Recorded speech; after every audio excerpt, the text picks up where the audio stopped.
Ülkelerin milli marşları vardır. Özgürlüklerine kavuşmak içindir. Özgürlüklerini sonsuza kadar yaşatmak içindir. Namusu ve şerefi üzerine yemin ederek korumaya çalıştıkları biricik vatanları içindir. Vatan sevgisinin ve bağımsızlığın en önemli sembolü, vatansever şairin, özgürlüğe düşkün şairin, dünyaya meydan okuyan şairin bir karşılık beklemeden yazdığı ve dünyaya sözleriyle karşılık verdiği milli marştır. İstiklal Marşı'dır. Bu nedenledir ki İstiklal Marşı'nın şairi büyüktür. Milli şairin kaleme aldığı İstiklal Marşı anlamıyla, edebi yönüyle, tarihiyle çok büyüktür. Gazi Mustafa Kemal Atatürk ve nice şehitlerimizin bıraktığı miras ile İstiklal Marşı'nın anlamı daha da büyüyor. Gelecek yüzyıllara hitap ediyor. Anadolu'yu aşarak bütün dünyaya korkusuzca meydan okuyor. İstiklal Marşı'nın 10 kıtası 7 kıtaya bir güneş gibi yayılıyor. Sayın Valim, saygıdeğer protokolü kıymetli konuklarımız, Gazi Anadolu Lisesi Müdürlüğü'nce hazırlanan resim, şiir ve kompozisyon yarışmalarında dereceye giren öğrencilerimizin ödül takdim törenleri olacaktır. Şiir alanında dereceye giren öğrencilerimiz, birinci öğrencimiz İbrahim Halil Çalışkan, ikinci öğrencimiz Dilber Kaya, üçüncü öğrencimiz İbrahim Halil Demir'i sahneye davet ediyorum. Sayın Valimiz Abdullah Eren'i kürsüye davet ediyorum. Buyurun Sayın Valim.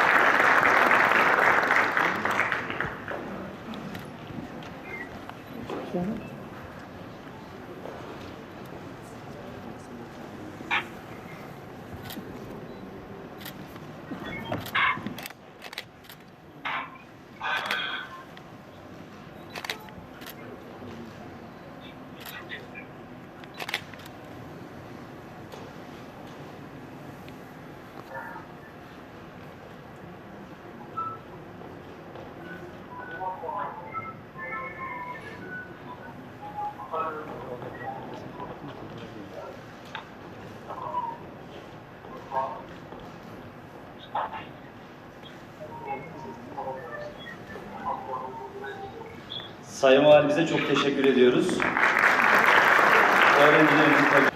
Resim alanında dereceye gelen öğrencilerimizi sahneye davet ediyorum. Mukaddes Güldemir birinci, Ebru Karacan ikinci, Adile Kaya üçüncü. Ödülleri takdim etmek üzere Tugay Komutanımız Sayın Tuğgeneral Oktay Avugay'ı sahneye davet ediyorum.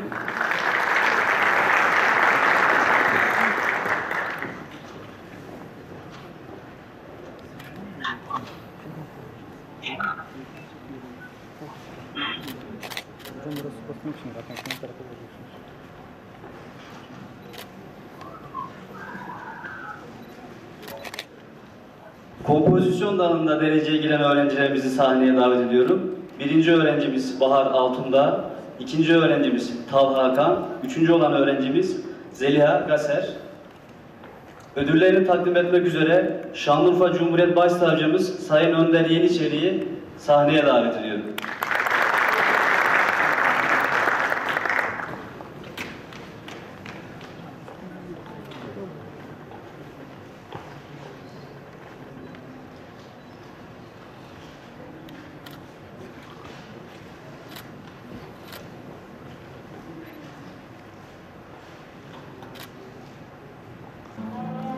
Sadece Akif ismini almakla Akif olunmaz. Akif olmak başkadır, bambaşka. Akif olmak, küçükken yetim kalmak. Evin yıkılmış bir duvarı gibi bir tarafı eksik yaşamak. Hayatın tüm bentlerine karşı dimdik durmak, yıkılmamak, devrilmemek. Son kazmış, arkadaş, yurduma alçakları uğratma sakın. Siper et gövdeni, dursun bu hayasız çarkın. Doğacaktır sana vaat ettiği günler hakkın.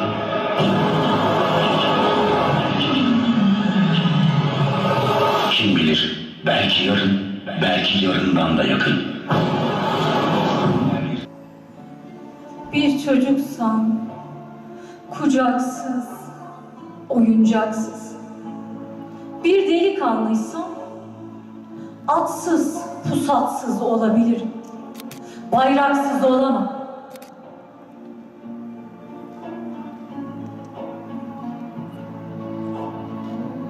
Tüm cihana ya istiklal, ya istiklal, ya istiklal. Hilalimizdi karanlık gecemizi aydınlatan. Ya istiklal, ya istiklal, ya istiklal. Namusluların ardından ve çocuklar babalarını sormaktan alırlar. Kaçar olmuştu gözlerine olan çocuklara. Gelmiyordu cephelerden babalar. Işımıyordu çocuk yüzdeki gözler. Cemremde hileyle aziz vatanın bütün kaleleri zapt edilmiş.